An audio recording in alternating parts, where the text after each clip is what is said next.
This cat was thrown in the trash, but fate had other plans. It was a cold November night in Miami, Florida. The clock showed 10:37 p.m. and the streets of the Little Havana neighborhood were almost deserted.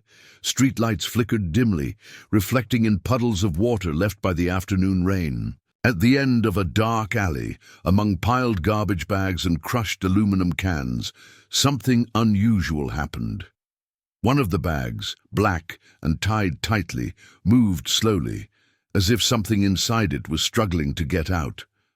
The sound was low, almost imperceptible, but for anyone who was there and paid attention, they would hear a faint meow, muffled by the thick plastic. What would you do if you found a trash bag moving? Would you ignore it or open it to see what's inside? At that moment, no one was passing by. Only the sharp wind blew old papers and empty packaging across the dirty floor. The smell of spoiled food and damp permeated the air. The bag continued to move, slower and slower, as if whatever was inside was running out of strength. And then, suddenly, the movement stopped. Absolute silence. The dark alley was just a dark alley again. But inside that bag, a little orange cat was about to lose its last chance to live. Samantha Carter walked hurriedly along 8th Street, in the heart of Little Havana, holding her thick coat against the freezing wind of that night of November 12th, 2023. The city of Miami, always vibrant and busy during the day, seemed different at night. The streets were almost deserted, with only a few cars passing sporadically and the occasional homeless person huddling under awnings to escape the unusual cold for that time of year. She was returning home after a long shift at a veterinary clinic where she was an intern. The routine was exhausting, but she never complained. Since I was a child, I always knew I wanted to save animals. Her passion for animals led her to choose veterinary school, and now, in the 3rd year of the course, she already felt closer to her dream. That night, however, all he wanted was to get home, take a hot shower and crawl into bed. As he crossed a narrow alley near the building where he lived, something interrupted his thoughts.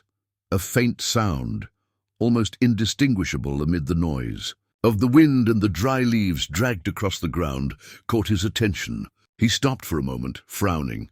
The sound seemed to be coming from a narrow alley to his right, where trash cans were overflowing with plastic bags and crumpled cardboard boxes. He looked around, hesitantly. That area wasn't exactly dangerous, but she knew that going down dark alleys alone at night was never a good idea. The meowing returned, this time a little more audible. It was a faint, almost desperate sound. Samantha felt her heart accelerate. Some animal was there, probably in need of help.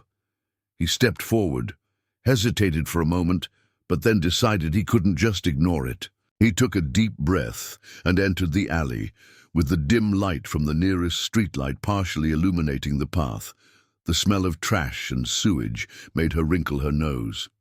As he walked carefully, trying not to step into the puddles of dirty water, he noticed a half-open black bag moving slightly next to a metal trash can. His stomach turned. I'd seen horrible things while working at the veterinary clinic, but nothing compared to the idea of what could be inside. If it was an animal, it would already be very weak. He knelt down next to the bag, feeling his heart racing inside his chest. With shaking hands, he held the edge of the dirty plastic and began to open it. Whatever was in there needed to be rescued immediately. But was there still time? With shaking hands, Samantha tugged at the ties on the trash bag, feeling the putrid smell spread through the frigid air. The thick plastic was sticky, dirty with food scraps and other residue. But none of that mattered. As soon as he managed to open a wider gap, he felt something move inside. Faint, almost imperceptible. Carefully, he moved the bag further away and then saw it. Amidst pieces of wet cardboard and rotting fruit peels, a small cat lay motionless. His thin and fragile body seemed lifeless. The skin was stuck to the bones, the fur matted and dirty with dark residue. His half-closed eyes showed absolute exhaustion. He tried to meow, but the sound was low, like a whisper, a last cry for help. Samantha felt a lump in her throat. His heart quickened as he realized the gravity of the situation. The cub was malnourished, dehydrated, and, given its condition, had probably been in that bag for hours, perhaps all day. It was difficult to imagine how anyone could have had the coldness to discard it like that, as if it were just another unwanted object. Without wasting time, he quickly took off his jacket and wrapped it around the small, trembling body, feeling the faint heat that still remained in it. He needed help immediately.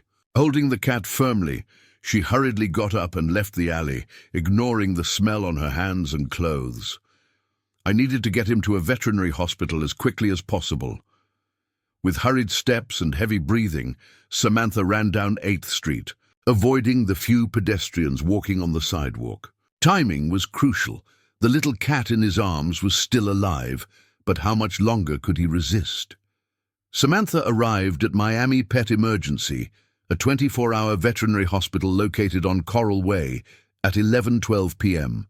The cold air conditioning in the room contrasted with the heat of the city, but she barely noticed. He ran to the reception, holding the small cat wrapped in his jacket with the utmost care. The animal did not react. Its body seemed increasingly weak. An attendant noticed the urgency in Samantha's expression and quickly called a team veterinarian. Within seconds, the puppy was taken to the treatment room. Samantha followed behind, feeling her heart racing and cold sweat on the back of her neck. As soon as they placed the cat on the examination table, a team of 2 veterinarians and an assistant began evaluating him. One of them, Dr. Robert Hayes, with grey hair and an experienced look, placed a stethoscope on the animal's small chest and frowned. His heart was beating weakly, and his breathing was irregular. Gently, the veterinary assistant cleaned some of the dirt from the puppy's face, revealing its green eyes dulled by exhaustion. Initial exams confirmed what Samantha already suspected: severe malnutrition, extreme dehydration, and obvious signs of abuse. The cub had probably been without food for days, maybe weeks. His body temperature was dangerously low, indicating a critical condition. Small bruises on his paws and back suggested that he had suffered some type of attack before being thrown. In the trash, Dr. Hayes looked at Samantha with a serious expression. The situation was delicate. The team immediately initiated an emergency protocol. They placed the puppy in a heated incubator to stabilize its temperature, administered intravenous fluids for hydration, and administered medications to relieve pain and reduce inflammation. They would do everything to save that little warrior, but the prognosis was uncertain. Samantha sat on a bench next to the treatment room, watching the team work. Fear took over her, but giving up was not an option. She had rescued other animals before, but none in such a critical condition. Every minute seemed like an eternity. The only thing he could do was wait and hope that the little cat had the strength to keep fighting. In the first 24 hours in Miami Pet Emergency, the little cat's situation was critical. He remained in the incubator, receiving serum for hydration and essential nutrients to try to reverse the extreme malnutrition. The veterinary team monitored his temperature and heart rate every hour, hoping his body would have the strength to react. Samantha returned home the next morning, but her mind was stuck on that little being fighting for its life. As soon as she finished her university classes, she rushed back to the hospital to see him.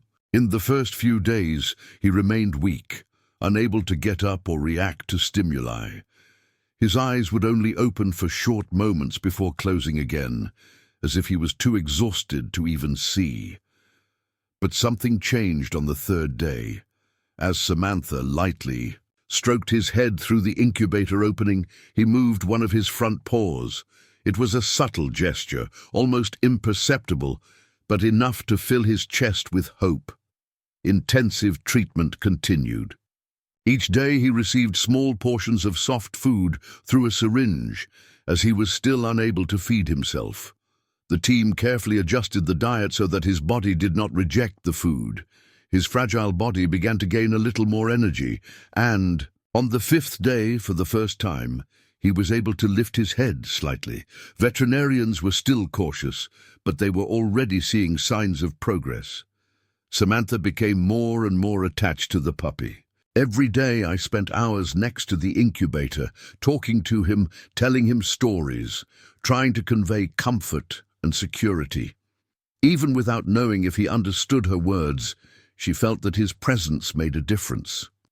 He was no longer alone. On the 7th day, a new advance. As Samantha gently stroked his still rough fur, he let out a weak meow. It wasn't loud nor strong, but it was a sound full of life. His eyes, previously dull, now had a slight glow. She smiled for the first time since finding him in that dark alley. Recovery was happening, slow but real. That night, as he watched the little fighter resting, he made a decision. That cat had faced abandonment, hunger, and the cold, and yet it was there, proving that it wanted to live. He was a survivor. She smiled as she whispered to herself the perfect name for him. Lucky. Against all odds, he was lucky, and she would be sure that her life, from then on, would be full of love and security. 2 weeks have passed since Lucky was found inside a trash bag. In the beginning, every day was a battle. Veterinarians monitored his diet, ensuring that his small body absorbed the nutrients needed to regain his strength. Little by little, the cat began to gain weight. His fur, previously dull and full of dirt, began to become softer. His eyes, previously dull with weakness, now shone with more life. By the 3rd week, Lucky was able to move without much difficulty. At first, his paws were still shaky, and he stumbled frequently, but he didn't give up. On the 5th day of this new phase, Samantha arrived at the clinic and found the veterinarians smiling. Lucky was in a small area reserved for recovering cats, and for the first time, he was able to walk without falling. He took a few tentative steps, wagging his short tail, then turned and looked at Samantha, as if he knew she was there. It was at that moment that she was sure. She couldn't let him go to any other home. He was hers, and she was his. By the 4th week, Lucky was officially ready to leave the veterinary clinic. Samantha signed the adoption papers on the morning of December 8th, and a few hours later was holding Lucky inside a carrier as she drove to her apartment on Brickell Avenue, a trendy and busy neighborhood in Miami. During the journey, the cat remained silent, just observing through the small openings in the box. It was a new world for him. Upon arriving home, Samantha placed the box in the middle of the living room and slowly opened the door. Lucky didn't leave right away. He remained inside the box for a few minutes, just sniffing the air suspiciously. Finally, cautiously, he put his first paw out, then the second. His body was still small for the immensity of that new space, but he explored every corner with curiosity. He walked slowly across the soft carpet, sniffed the furniture, looked suspiciously at the sofa, and then jumped onto it, as if testing the texture of the fabric under his paws. Over the next few days, Lucky began to feel more comfortable. He liked to hide behind the curtain and do little clumsy jumps whenever Samantha passed by. At night, he curled up in the blanket next to her, making a soft purr that grew louder as the days went by. The cat, that had once been discarded in the trash, now had a home, food always available, and someone who loved him. A month later, Lucky was a completely different cat.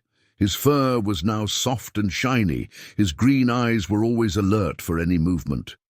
He ran around the apartment, played with paper balls, and loved chasing Samantha's shoelaces. But his favorite moment was when he curled up on her lap and closed his eyes peacefully.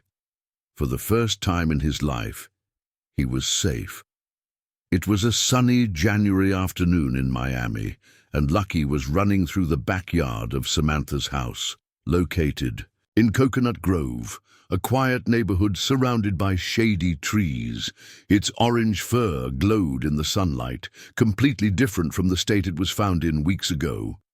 His paws, previously weak and unable to support him, now ran lightly across the soft grass. He jumped behind dry leaves blown by the wind, tried to catch small insects in the air, and every now and then he stopped to look at Samantha, as if to make sure she was still there. She watched him sitting on a wooden chair on the porch, smiling, while holding a cup of hot coffee. She still clearly remembered the cold November night, the almost imperceptible meow that made her stop, the fragile little body that barely had the strength to react. If he had decided to ignore that sound, if he had continued on his way without looking back, Lucky wouldn't be there now, enjoying the life that was almost taken from him. Small gestures can change destinies. Small actions can save lives. And would you, in Samantha's place, have stopped to help, or would you have moved on? How do you think you would react if you found a defenseless animal in that situation? I really want to know your opinion, so tell me here in the comments. Lucky climbed into Samantha's lap and curled up there, purring softly. It didn't matter what had happened in the past, because now he had a home, someone who loved him, and the guarantee that he would never be alone again. And if you like inspiring stories like this, subscribe to the channel, leave a like, and turn on notifications so you don't miss anything. And since you're here, I'm sure you'll love the next video. Click here and see another exciting story that will touch you deeply.